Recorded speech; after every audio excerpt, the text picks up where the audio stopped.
What's going on, you gamers? Today I'm going to be going over why I'm looking forward to Dying Light 2. It's been a long time coming, and here's why I think it may well be worth the wait.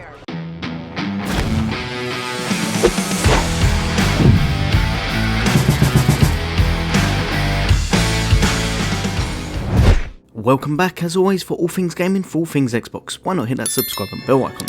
But for today, we'll be taking a look into what we know about Techland's upcoming game, Dying Light 2, and why I think it will do really well when it hits on February the 4th next month. So Dying Light 2 Stay Human is the sequel to Dying Light, a hugely successful action-adventure game released way back in 2015. I myself played the game and really enjoyed it. If you're a fan of first-person games, this was definitely one to watch out for back in the day. It had a pretty decent, if straightforward, plotline that placed you as an undercover agent named Kyle, who ends up having to stop something terrible happening after being sent into a quarantine zone full of zombies looking for some kind of a cure to the disease. Now, the original was very successful and people still play this to this day. In fact, having up to 4-player co-op definitely helped make it a very playable and enjoyable experience, similar but definitely not the same as Dead Island. It also had with it a few DLCs drop, all which seemed pretty well received. So here we are 7 years later, and we're less than a month from Dying Light 2's full release.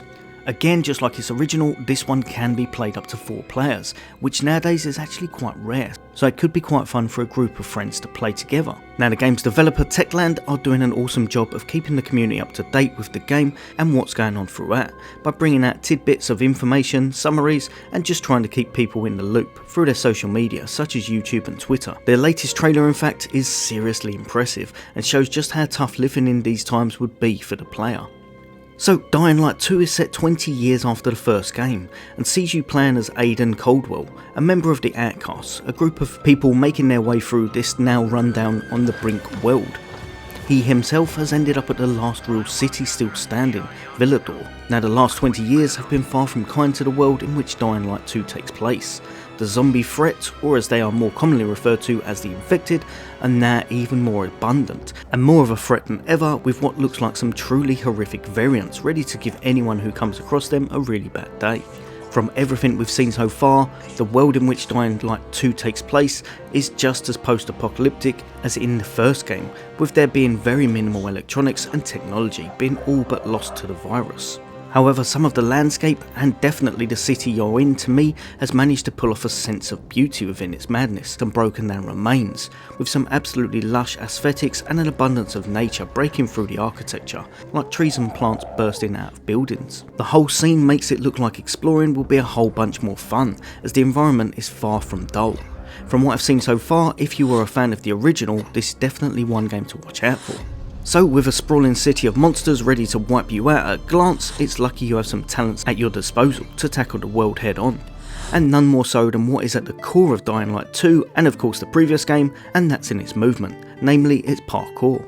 Ranging from wall jumping, wall running, all the way to full-blown base jumping off of the tallest buildings. How you move around the last city is integral to the game's mechanics, and whether you are using your grapple hook in order to get around like a makeshift Spider-Man, or swapping over to your glider in an effort to really get some airtime going and cover a larger distance, you have all the tools at your disposal to make it through this harsh terrain. The way you get around Dying Light 2 is a massive part of the game, and so with it is the environment.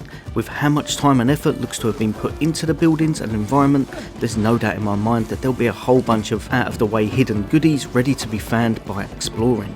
Also, another great thing in my eyes is that the parkour and movement is based off of none other than David Bell, a French actor well known for his parkour skills. Probably most known outside of France for his movies such as District 13 and Brick Mansions, he is highly regarded as one of the founders or indeed pioneers of parkour itself. So this should definitely lead to the in-game mechanics at times having a truly great depth to them, although some will still be exaggerated to allow for more free-flowing movement. Now, like I said, almost everything in this world is out to get you. So luckily, just like your parkour skills, Aidan is also an absolute beast when it comes to combat. Much like with parkour, you can progress through a skill tree, all designed in order to make him even more powerful, as you learn new abilities or just enhance the ones you already have, adding things like perfect parry or a powerful ground pound to your arsenal, in order to take on multiple foes at once.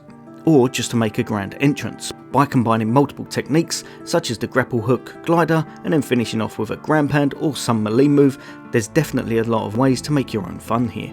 These talents are ideal, and once at your disposal, it will be your choice whether to use them for fight or flight against the enemies you encounter. Now, the day-night cycle from the original game also makes a return, although with a slight twist to it. In the first game, a lot of players opted not to even venture out at night. In general, the cons far outweighed the pros, as the enemies were much tougher and could quite easily finish you off in a few swings most times. Now in Dying Light 2, even though the risks are still there, now the rewards are much more evident, as that day the streets and terrain is much more less populated from the infected, as over time their tolerance to sunlight has diminished, mainly staying inside buildings and makeshift nests, now during the day. Whereas at night they venture out of the buildings and their numbers outside will surge. Although this will seem to have little benefit to the players, some of the best loot available will be scattered throughout buildings and such they'd previously occupied, making the urge to explore at night a much more rewarding experience. Now I've mentioned enemies a lot, but as well as some of the most imposing zombies you'll ever face, like the Demolisher, which looks like the Hulk after a really bad night out, you'll also have to worry about the 3 factions in the Lost City. Firstly, you have the Peacekeepers, who are kind of thrown together military or policing force, trying to maintain some semblance of law and order in a world where whatever it takes to survive and stay alive is usually the way forward. On the complete flip side to the Peacekeepers, and you have the Renegades, a band of the most cutthroat, violent and just downright villainous individuals, all banding behind one leader who will do anything to get what he wants. And lastly, we have the Survivors, a group of individuals strung together in order to live a somewhat peaceful life, trying to get by with the limited resources they have at hand. During your playthrough, the actions that you take and the decisions that you make with people and their respective factions will have a big impact on the game, giving it a great sense of depth and replayability. And with the new city in Dying Light 2 reportedly being almost 5 times the size of the original Haran, this is bound to mean hundreds of hours of gameplay for those who really like to explore and get the most out of these types of games. Now your skills and how you improve upon them, and of course your character, are definitely linked to how you play the game. So the more battles and fights that you engage in mean that you will earn points towards combat skill elements, whereas parkour, free running and general movement will affect how you can increase certain agility based skills. If you're looking for a game to sink a lot of hours into, this is definitely looking promising so far. Now finally, a massive part of Dying Light 2, as with the original, will be plundering resources and finding loot and upgrade materials, none more so than the way you can craft your own weapons, some of which will be truly creative and no doubt will be some of the most powerful items in the game. But it won't be easy to make these items, as you'll not only need to get the parts to assemble them, but you'll also need the blueprints to use as a guide. These will no doubt be scattered throughout the city, or perhaps even rewards for defeating certain enemies, again making the urge to venture out and explore all the more likely. All in all, as with every game, we won't fully know just how good this game will be until its full release on the 4th of February.